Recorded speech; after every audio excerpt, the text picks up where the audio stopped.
আর কোনো ফ্যাসিস্ট শক্তি যাতে যেন বাংলাদেশে জায়গা না পায় হুঁশিয়ার করে দিয়েছেন বক্তারা। বুয়েট শিক্ষার্থী আবরার ফাহাদ হত্যার পঞ্চম বার্ষিকীতে এক স্মরণ সভায় কথা বলেন তারা।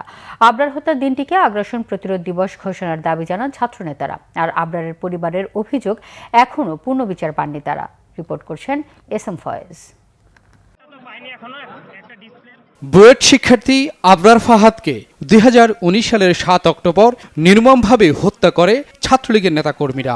পঞ্চম মৃত্যুবার্ষিকীতে সেই ভয়াল রাতের বর্ণনা তুলে ধরেন আবরারের সহপাঠীরা। আবরার ফাহাদ হত্যাকাণ্ডে জড়িত সব আসামিদের ফাঁসি দ্রুত কার্যকরের দাবি জানিয়েছে তার বাবা ও ছোট ভাই। রায় হয়েছে প্রায় 3 বছর, আমরা তো এখনো আমাদের হত্যার বিচার হয়নি। তা আমরা বর্তমান সরকার আছে, নিরপেক্ষ সরকার, অন্তর্বর্তীকালীন সরকার, ওনাদের কাছে আমাদের আহ্বান থাকবে আমরা যেন আবরার ফাহাদের সঠিক বিচার পাই। যে বিচার কার্য চলতেছিল তা যেন দ্রুত সম্পন্ন করা হয়। শুধু আবরার ফাহাদ সহ গত 15 বছরে যারা ছিল তাদের প্রত্যেকের যে বিচার যেন সুষ্ঠুভাবে অন্তর্বর্তীকালীন সরকার করা হয় সেই দাবি জানিয়ে আমি আমার কথা শেষ করি। আবরার ফাহাদ স্মৃতি সংসদের আয়োজনে রাজধানীর পলাশী মোড়ে শাহাদাত বার্ষিকী উপলক্ষে স্মরণ সভায় বুয়েট সহ বিভিন্ন বিশ্ববিদ্যালয়ে ছাত্রলীগের নির্যাতনের কথা তুলে ধরেন বক্তারা।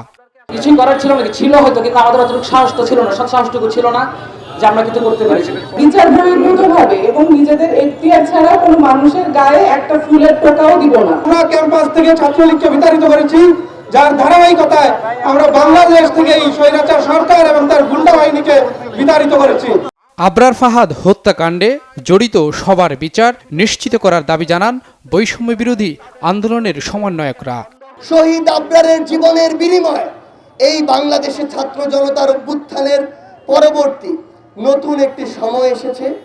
এই সময়ে আপনাদের এই যে কথাগুলো, এই যে অত্যাচার নিপীড়নগুলো, এগুলো তুলে ধরতে হবে, ডকুমেন্ট করতে হবে, যেন ফ্যাসিস্ট হাসিনা এবং তার দোসররা পরবর্তীতে বাংলাদেশে তার ওই যে ফ্যাসিবাদ, তার ওই যে রাজনীতি, অপরাজনীতি, অপসংস্কৃতি এই বাংলাদেশের ইতিহাসে সেগুলোর যেন আর কোনোদিন স্থান না পায়। ক্যাম্পাসে গত 16 বছর ধরে যারা শিক্ষার্থীদের মত প্রকাশে বাধা দিয়েছে, দ্বিমত প্রকাশ করার জন্য যারা ঘন্টার পর ঘন্টা নির্যাতন করেছে, শিবির সন্দেহে যে কোনো নির্যাতনকে যারা রাজনৈতিকভাবে জায়েজ করেছে, তাদের বিষয়ে আমাদের কি সিদ্ধান্ত হবে সেই বিষয়টি আমাদেরকে এই মঞ্চ থেকে স্পষ্ট করতে হবে।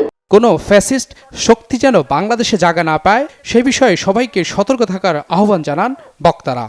ভারতীয় আধিপত্যবাদের বিরুদ্ধে যে লড়াই চলছে আমাদের গত 53 বছর ধরে, সেই লড়াইতে শহীদ আবরারের শাহাদাত বরণ একটি টার্নিং পয়েন্ট, একটি বিশাল টার্নিং পয়েন্ট ছিল, যেটা বাংলাদেশের বিপুল জনগোষ্ঠীকে ভারতের বিরুদ্ধে, ভারতীয় হেজেমনির বিরুদ্ধে একতাবদ্ধ করতে সক্ষম হয়েছিল। এই বাংলাদেশ হচ্ছে সেই তিতুমিরের উত্তর প্রজন্মের বাংলাদেশ, যারা আবরার হয়ে ফিরে এসেছে, যারা মুগ্ধ হয়ে ফিরে এসেছে, যারা আবু সাঈদ হয়ে ফিরে এসেছে, যারা নাহিয়ান হাফিজ হয়ে ফিরে এসেছে। এদিকে বুয়েট শিক্ষার্থী আবরার ফাহাদ হত্যা মামলার আপিল দ্রুত শুনানির উদ্যোগ নেওয়ার কথা জানিয়েছেন অ্যাটর্নি জেনারেল অ্যাডভোকেট আসাদুজ্জামান। এস.এম. ফয়েজ, বাংলা ভিশন, ঢাকা।